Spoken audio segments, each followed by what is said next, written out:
All right, good afternoon. Thank you for joining our Center for Ag Profitability webinar series today. Today we have a slightly different topic. We're going to talk about self-insurance for farmers and ranchers through the captive method that's been around for a little bit. My name is Cory Walters, and I'm a faculty member here in the Department of Agricultural Economics. Today I'm joined with Phil and Nolan High from Bertrand, Nebraska. Please say hi. Well, thanks for having us, Cory. You're very welcome. We are thrilled to be here and help you out. All right. Okay. All right. So insurance has definitely been on our minds recently. We've experienced through the nation a lot of different major impacts. Here's a picture of these over time. We have another one here we could add, the fires in California. And while those may be out there in California, it's undoubtedly going to have some impact in the insurance industry over the nation. So there's been a lot of major stuff happening in the world of insurance, a lot of claims and bad stuff happening, and potentially more coming into the future. Over time, this has led to rising premiums because there's been more activity on the claim side. Here in Nebraska, there's been quite a few weather events, and it appears to be growing over time. And so only going into the future, we should expect then that we will experience more of these.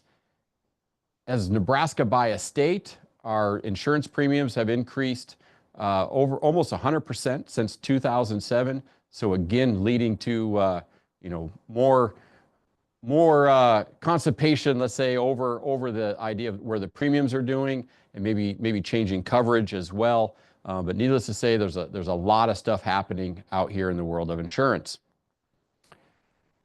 Let's move over to crop insurance for a little bit here. We've been in the modern crop insurance program for 25 years now. Farmers are much more acute to insurance and how it works. The buy-up on this has been great. For corn and soybeans, we're over 90% insured. Maybe perhaps a lot of that is due to subsidies and that premium subsidies. And over time, we've also watched our liability in insurance also grow, which is of course important, but it gives us an idea of how insurance is very important to the farm and ranch today. Over time, we've also watched indemnities come through, and years we don't get anything. And nationally, here we go back let's start on the right-hand side. We go back, we can see the 2012 event and see those yearly changes there in premiums, indemnities. And the main one here to take note of is the overall mean loss ratio. That purple one there is sitting right around 0.8, meaning that on average over time, there's been less paid in indemnities than there's been paid in premiums at the aggregate. Okay, again, this is at the aggregate. So with the additional risks that farmers and ranchers are facing, with the knowledge of how insurance works, we are presented then with an interesting area here where perhaps it's time to think more sophisticated about how we can manage insurance. And at the bottom one down here is where you form a captive insurance product, which is essentially a subsidiary of your own company that writes and covers its own insurance products, where essentially you are in control of what goes on.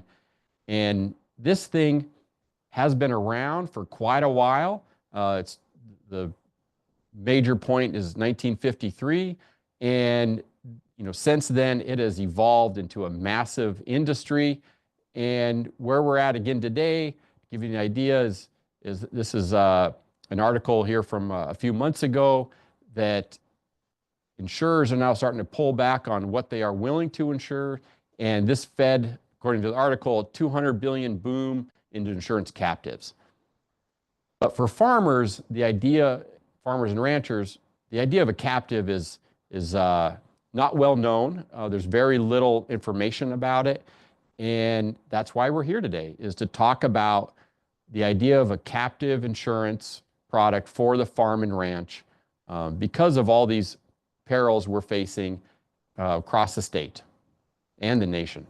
So with that, we have here today a couple farmers who have a captive, and they've been thinking deeply about this for a while, and they're here to share what they've learned, the positives out of it, the concerns they have out of it, and how they're going about thinking about a captive, and help you guys understand whether you should be thinking about a captive now or maybe in the future, and just where this thing could lead, because the market seems to be in the right place with what's going on with insurance premiums, coverage, uncertainty, and the vast cost of farming and trying to keep those profits around and that money. There's a lot of stuff happening here, so let's get into it.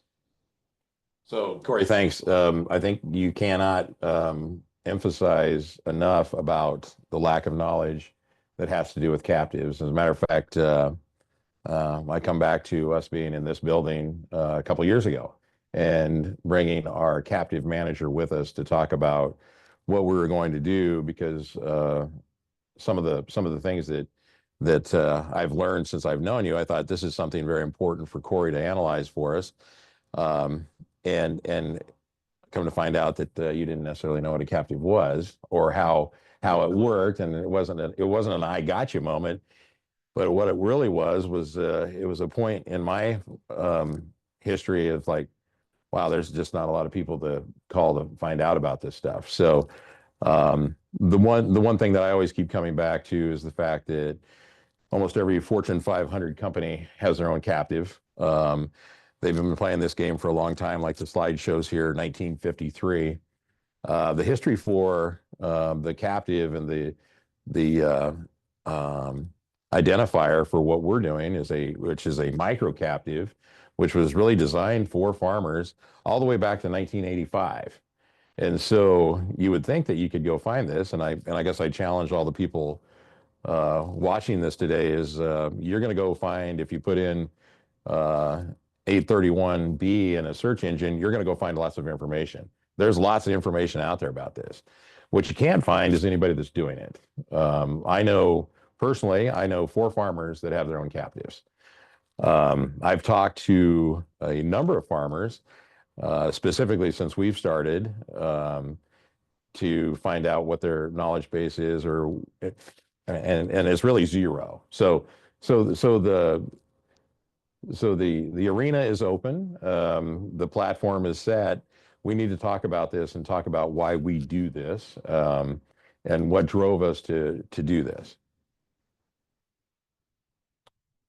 One of the things I did when we first started is, and I would also challenge people to go search this on the internet, is as we look at one of the prior slides, and it showed all the different billion-dollar events for losses paid, or you're watching the news currently and you see what's going on in California and say, oh my gosh, how's that going to work, right? But really just go search and find out how profitable insurance companies are over time, and just even in recent history where we've had, if you think about the ag world, you think about the derecho, and you think about, for us, I mean, hail in the state of Nebraska in 2024 was severe, and we had large losses. And so if you go back and look at the profitability of insurance companies, they're chugging right along. I mean, at the end of the day, there doesn't seem to be a big hiccup in their income. But for us individually as business owners or farmers, because this goes across the board, what we found, and as we think about our captives, is that we can write different policies. We've basically spent a lot of time on crop insurance, but whether we're talking about property insurance or errors and omission insurance, all these things are open to having your own captive. And so when you start looking at the profitabilities of these insurance companies, one of the motivators is, well, why don't I have my own? if that's the curve, right? I mean, if that's the income curve that we're dealing with, maybe we should participate in that. And how do you do that? Do you buy into a company? Do Do you find an insurance agency that you can invest in? I mean, all those are probably ideas, but to honestly understand it and get to a risk management level at your own business or your own farm is you create your own captive and start managing the risk that you know that you have. So excellent. And so the way I read that is before the modern federal crop insurance program, farmers were their own captive. They had not in a captive structure, but they were self-insured. That's correct. And then we've transitioned into where we're at today with crop insurance. So we understand the insurance terms, how it works to a degree. So we know more about this. Then at the same time, the costs are going up. The exposure of losses to be just purely self-insured like we were is very dangerous. There's a hailstorm without with zero revenue being the bottom is very costly. Probably put a business under at this point.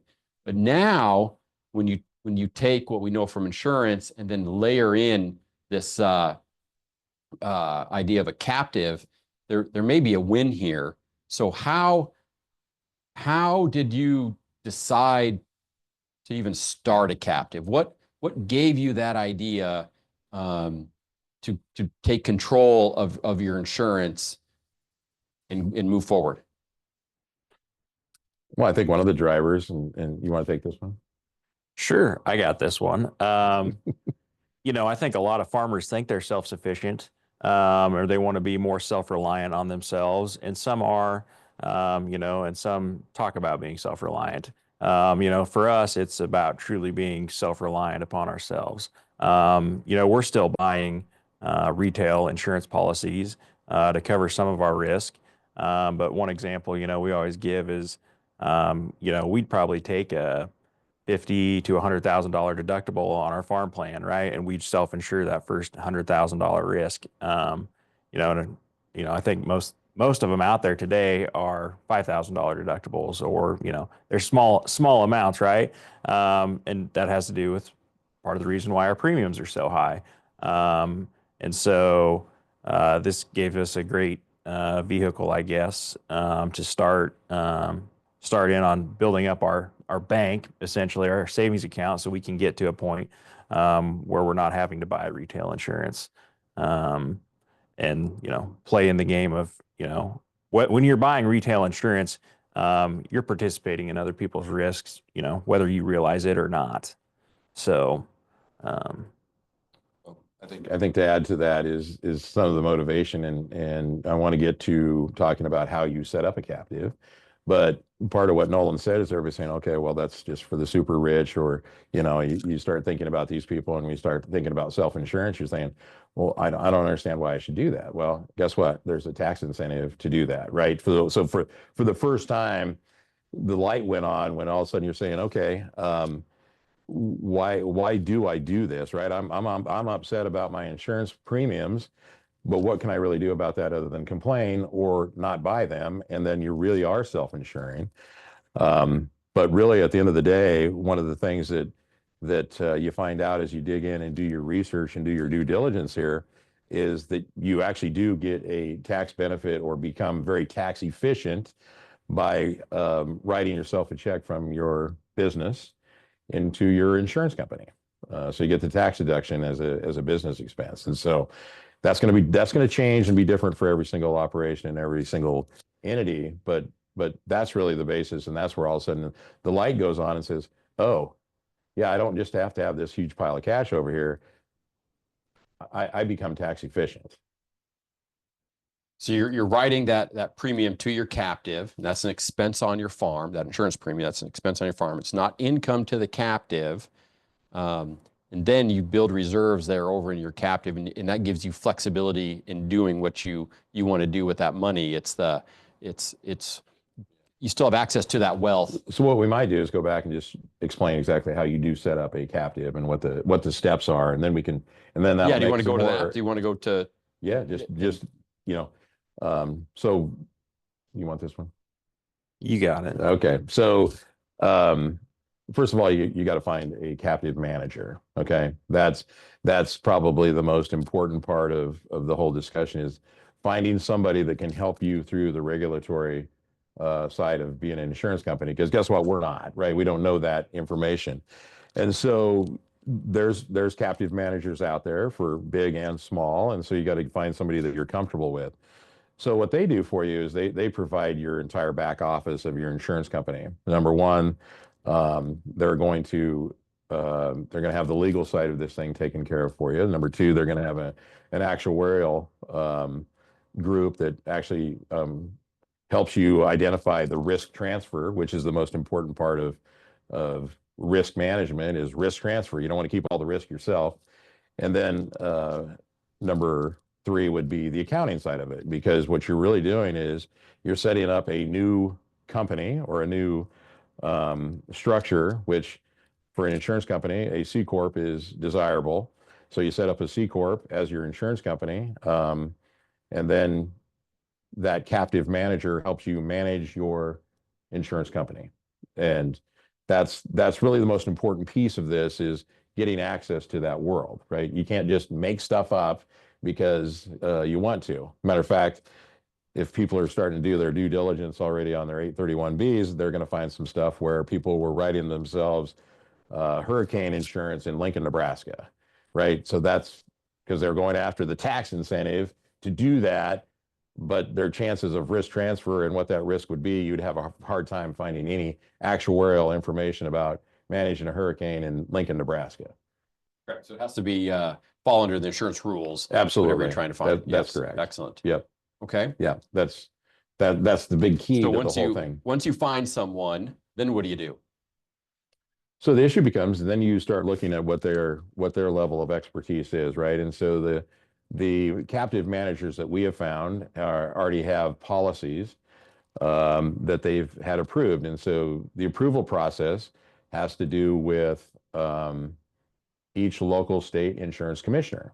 So if you're going to do crop insurance like Nolan and I do, you're going to find somebody that wants to spend time and understand the policy forward and backwards, and they have to accept that policy.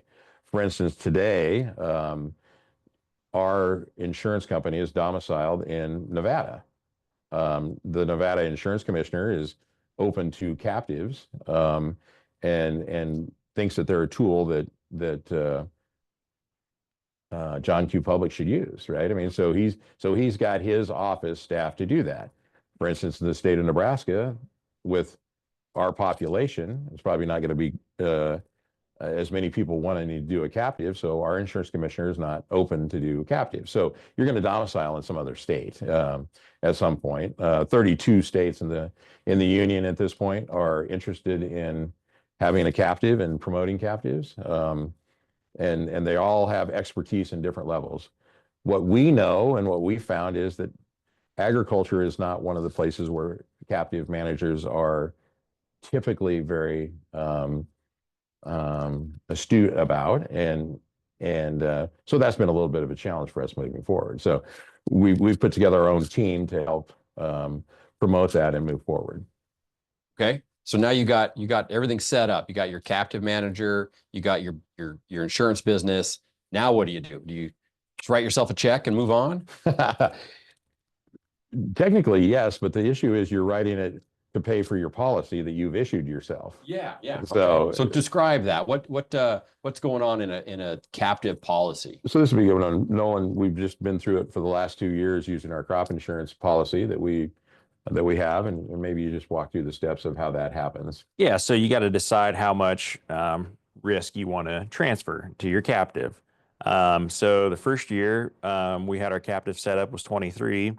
At the beginning of the year, we could tell our profitability on the farm, if everything went good, was going to be really well. So we wanted to transfer more risk. And so I think the first year we bought, before this, we had been buying like 80% coverage on our federal crop policy, plus in like some hail and wind insurance on top of that. So in our first year, we cut back to 70% with our MPCI policy. And then you kept the multi. we still kept the multi-peril, but we cut it back some. Yep. And so then we were able to take from 70%. I think in the first year we wrote our policy all the way up to 95%. Okay. Because we had dollars to transfer risk. Understanding the actuarial work is that following the federal government's Yeah. own. So we're still using the guidelines. same guidelines. Which is verifiable there's- and real and Yep. covers all the insurance stuff. Yep. So that there's the- no subsidy in this, right? But we're just writing the check to ourselves. And so then in 24, the profitability. Well, before you go to 24, Okay. all right, so you went to 23. Yep. So your end of the year, Yep. things were good. Yep. Okay, and that We money, had no problems, no claims. that's We wrote ourselves a check. It goes into our captive account, which is, and then you can invest that money. There's lots of rules around that too. You can loan some of it back to yourselves. gives you flexibility. Yep. And so when you're early on, there's less flexibility, right? You have There's to less have money. you have to have money. So there's rules set up to tell you how much money you have to have, available quickly, current assets kind In of case stuff. of a claim. Yeah, in case Against of a that claim, insurance right? policy. Right. So Yeah. like a lot of our initial investments were in bonds because they're stable, easy to cash out. Now the Things like alternative to that. this, though, in 23, you could have went through the whole year, had this really nice profit at the end, saw a tax bill, and then went and bought some machinery. Yeah. Right. And, Uh-huh. and To then manage your tax position. to manage your tax position, right? Uh-huh. And, Yeah. and which Yep. is a common thing. Yep. We know it's happening Mhm. a lot, maybe perhaps more than it should be. But then what position does that put you in for 24? So maybe we go into 24 now. Well, we might just stop for 1 second on 23. The issue was that we actually transferred, and here's why we use crop insurance, is that based on the actuarial tables, we can actually transfer a lot of money into our own insurance company. Mhm. So the actuarial table would show you that we wrote a check for an unsubsidized. Obviously, we're not a government entity, right? But the actuarial table will show you what that risk transfer was, and we were just shy of $100 an acre, right? So everybody at home can start doing the math on oh gosh, we farm this much, we could transfer this much, and all of a sudden, do your own math, right? I mean, it And gets you pretty don't have to exciting. stop at 95. You could go 97, 98, 99. Whatever you could provide the actuarial soundness to, right? Exactly. It's all about risk transfer. Yes. So you but- have that money at the end of the year that you didn't have to pay taxes on sitting over in your captive now, Yep. which gives you then, it's not like it's gone. It's We've actually under- invested it. you've invested it, you got returns on investment, but you, like Nolan, like you said, you can loan money back to yourself out of Yep. that thing. And you have that now in the farm across all your entities. It's there, it's not gone. It's another operating unit that we've put together that has its own income stream, which is from our operations, but it also, we have total control, right? So the issue is the minute that we wrote the money and put the money into our insurance company, the insurance company invested the money in bonds, like Nolan said, and Mhm. all of a sudden we have an appreciating asset. We didn't write a check to John Deere, for instance, to buy a new tractor, to buy a depreciating asset. So Exactly. those are very key points in this whole discussion as you start figuring out, specifically in the boomerang that we're all living right now, where we're selling $1 million combines and a year later they're worth $500,000. Now that's a real loss. And so that's how we're managing from a tax efficiency standpoint. It's a totally different discussion than what we've been doing on the farm for a long period of time. Exactly. So now you make it through 23, you got money in your captive. We go into 24. Yeah. So walking into 24 last year at this time, right? The profitability didn't look so good on our farm, right? So we chose a lower level policy. So we're still buying 70% MPCI policy. And so in 24, we only wrote our additional coverage up to 80%, just because we didn't think we had enough money in our budget to transfer over. And in 24, as it turns out, we had a huge hailstorm. Like we got wiped out on more acres than we could have ever dreamed of. In the past, you have 1 or 2 quarters get hit. We had 2 quarters get zeroed out, and I think we only had 2 quarters that didn't get hit, which is across our whole farm, which is like almost unbelievable, right? Like never really thought that that would be a possibility, but it was, and it happened. But you know, we had our pot of money sitting over here, so we could turn in a claim on our captive that paid back to ourselves, back into our operational company. That you chose that though. You Yeah. didn't have to submit a claim. Correct. You could It is your insurance company, so you know, you also don't have to submit a claim to whoever your retail insurance company is if you don't want to, but you know, that'd be really dumb. But you know, so we needed the money, you know, for operational cash flow. So we submitted a claim. Our insurance, you know, we had to cash out some of our bonds. So then we could write our farming operation a check to, you know, cover our losses. Excellent. And now we're going into 25. Yep. You still have money in your captive. Yep. And that money's in bonds or some Yep. investment, Yep. gaining interest. Yep. Okay. So now you get to decide again this year Yep. how much you want to put into that thing. So it's flexible, completely up to you. Yep. Yeah, that's what, you know, so we're going to manage the risk, right? I mean, at the end of the day, so now it comes down to, again, we're projecting, you start looking at 2025 and obviously in the last 30 days, things have gotten better, right? I mean, at the end of the day, I mean, every analyst on the planet was sitting there saying, my God, if you get to four, sorry, I just aged myself. I had a 2 in front of the corn price. You get $4.25 to 440. What are you gonna do when the market hits 440? Well, we've blown through that, and all of a sudden you've got nearby grain futures at 470 to 480 on the 24 crop, and guess what? Things are looking better. And so now you kind of go back and you analyze, and so then you go back to your probabilities, right? And everything that has to do with making money on the farm has to do with yield, right? So if you go back to the chart and put that back up and you look at this over time, there's only 1, 2, 3, 4, 5 blips. Maybe there's a 6th blip, a small one above, is that what, 2018 maybe at the end of the chart. And of course, obviously we got one showing up there or past 2020. But the issue is those are unpredictable, really. There's nothing that would tell you that that's not going to happen, 3 years in a row, the next 3 years, right? Mm-hmm. But over time in central Nebraska with irrigated agriculture, we're not getting paid losses very often.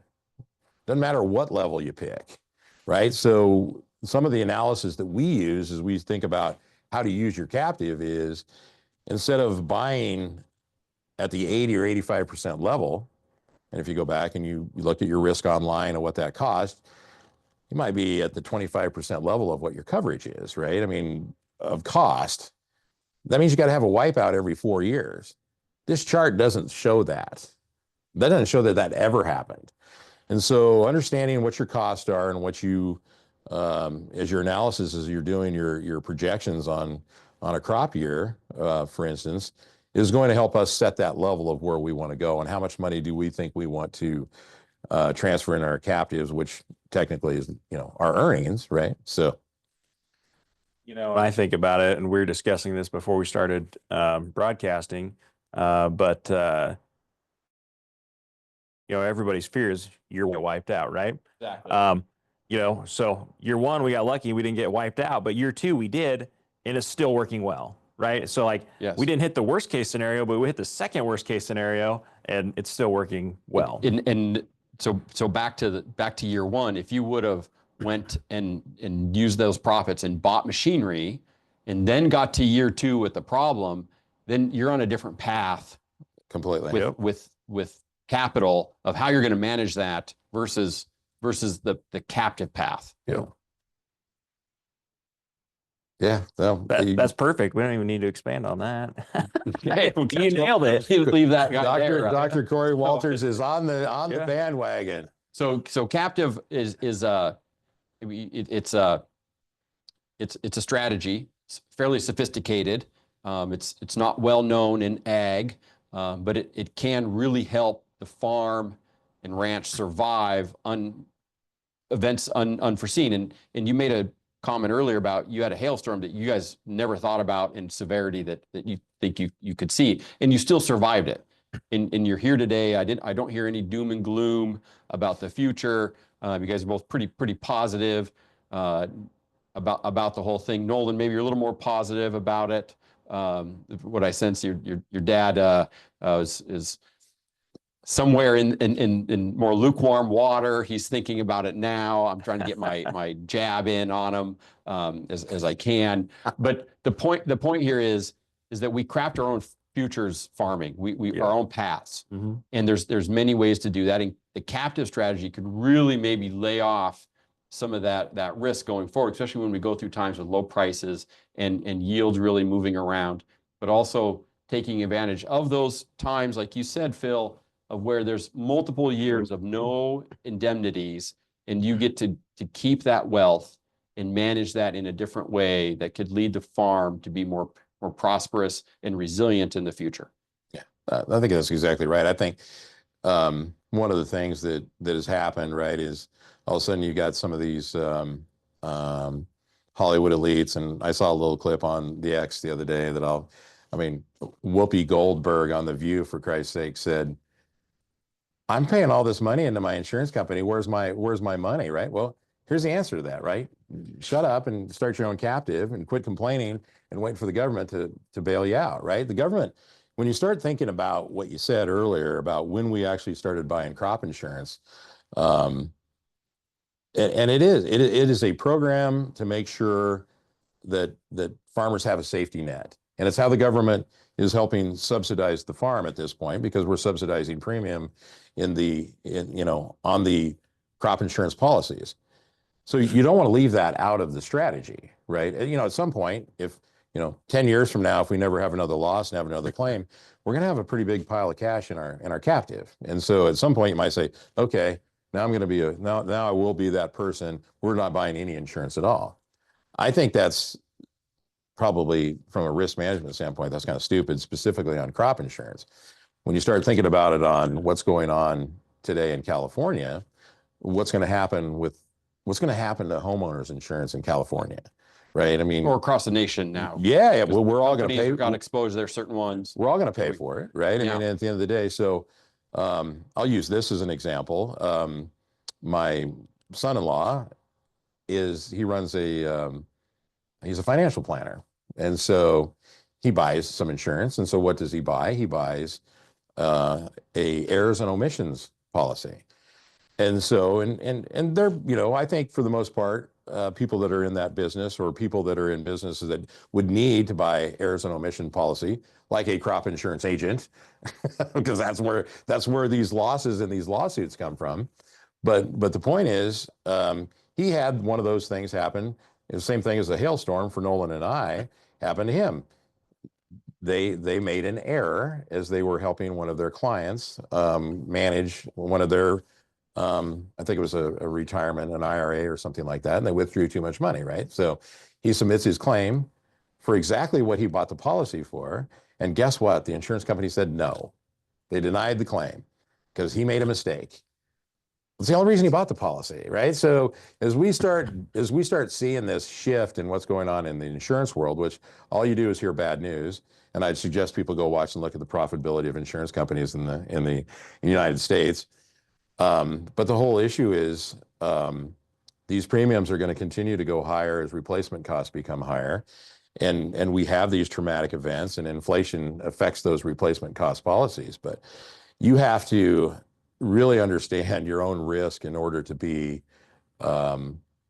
somewhat astute at doing this, right? I would not suggest what Nolan suggested earlier is, yeah, we'd like to find a commercial insurance company to write us a policy for a 50% deductible on our farm insurance policy, right? Because we're willing to take that risk, I think, depending on what happens over the next 2 or 3 years.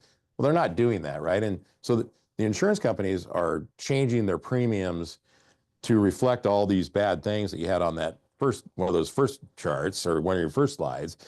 And so we're all paying for a higher cost, but the end point is that they're changing the rules, and so when you have your own captive, you're taking advantage of that. So let's make sure we get that clear. So it's when the premiums start going up, there could be a push just to buy insurance products with larger deductibles, even though they might not be able to financially handle that if it happens, or even completely dropping insurance. There's a fair amount of people with no insurance Right. On a lot of property. So you're self-insuring, but you could layer in a captive here if you're very strategic, but it's not a complete substitute for insurance. Like you said, you still have multi-peril. You're adding it on top on that in a band. On the property casualty side, you could still have regular insurance product with suppose a larger deductible, and then you fill in a captive for some portion of that.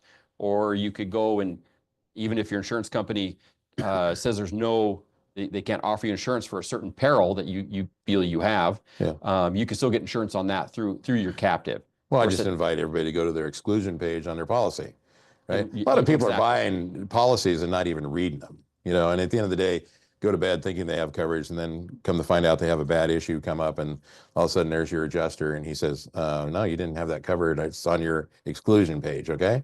That's why you want to use your policy or your captive, right? You set up a captive and you look at your exclusion pages and you come up with coverages to make sure you cover that. Because that actuarial information is there.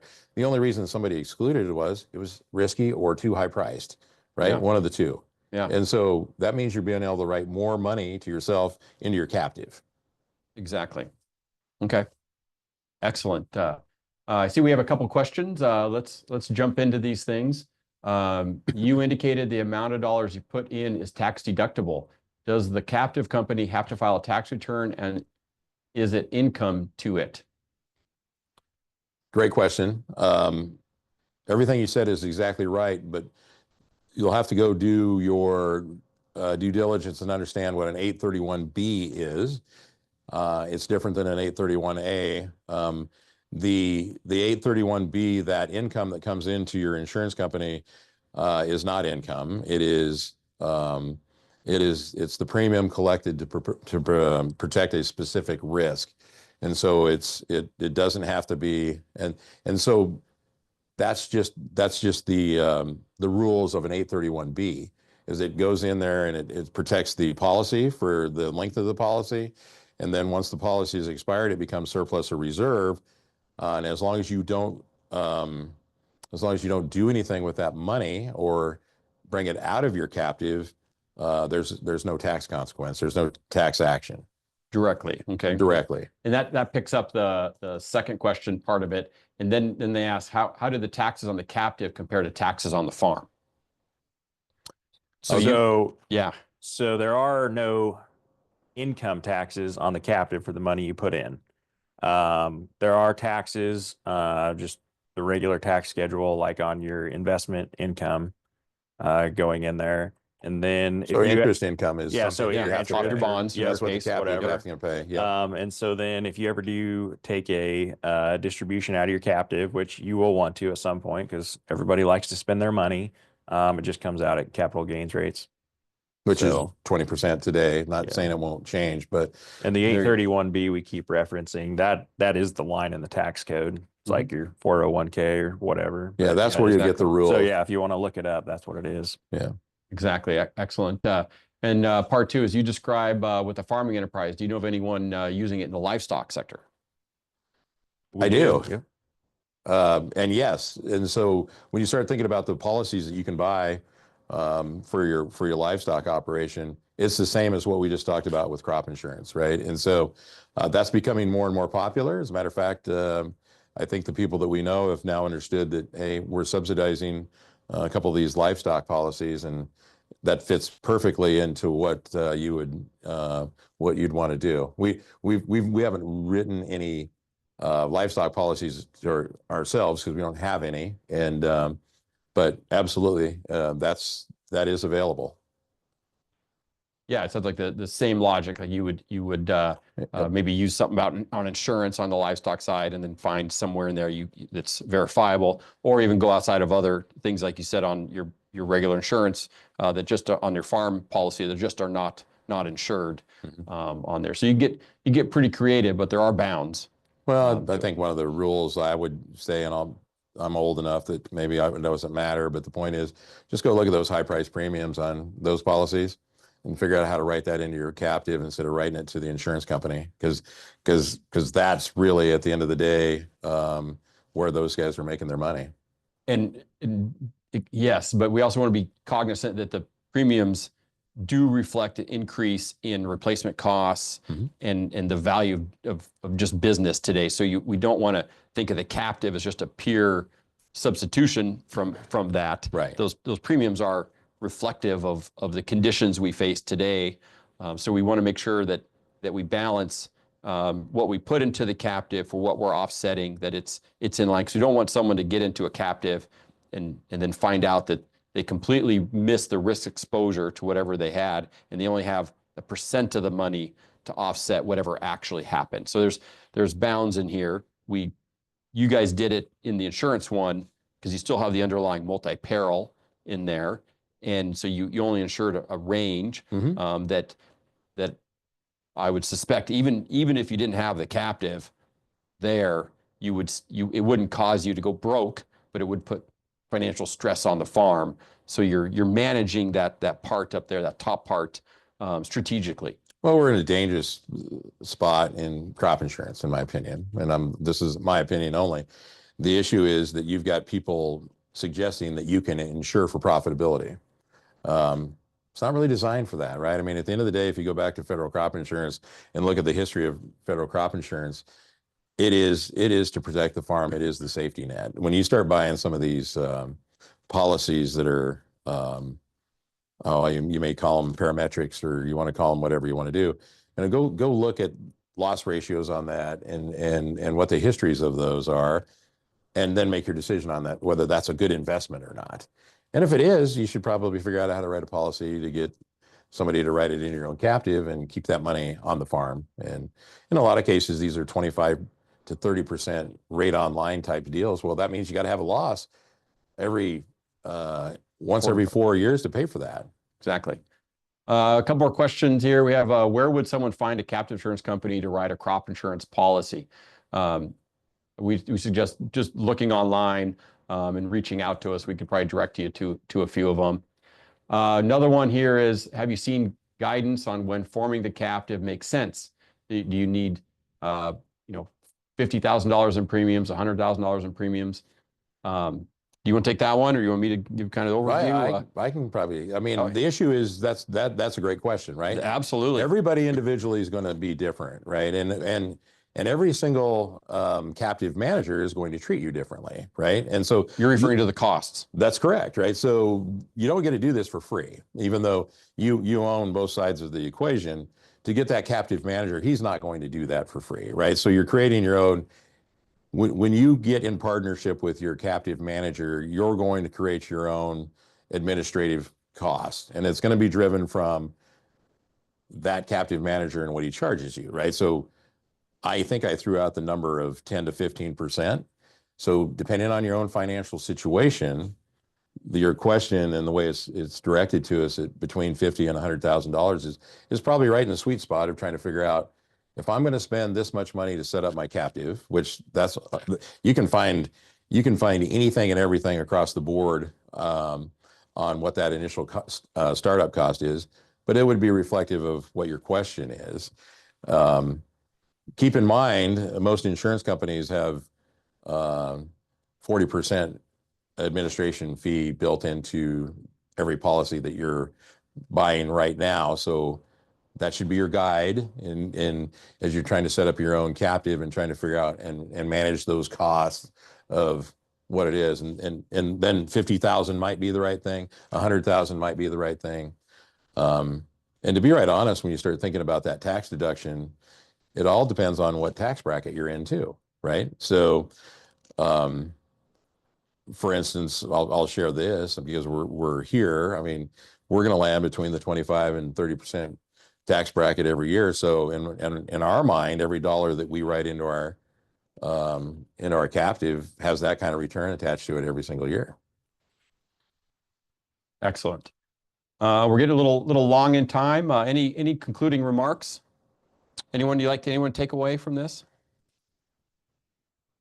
Well, you guys are thinking about it. My thoughts are ag is evolving. It's evolving pretty quickly. There is a product out. It's been around for quite a while.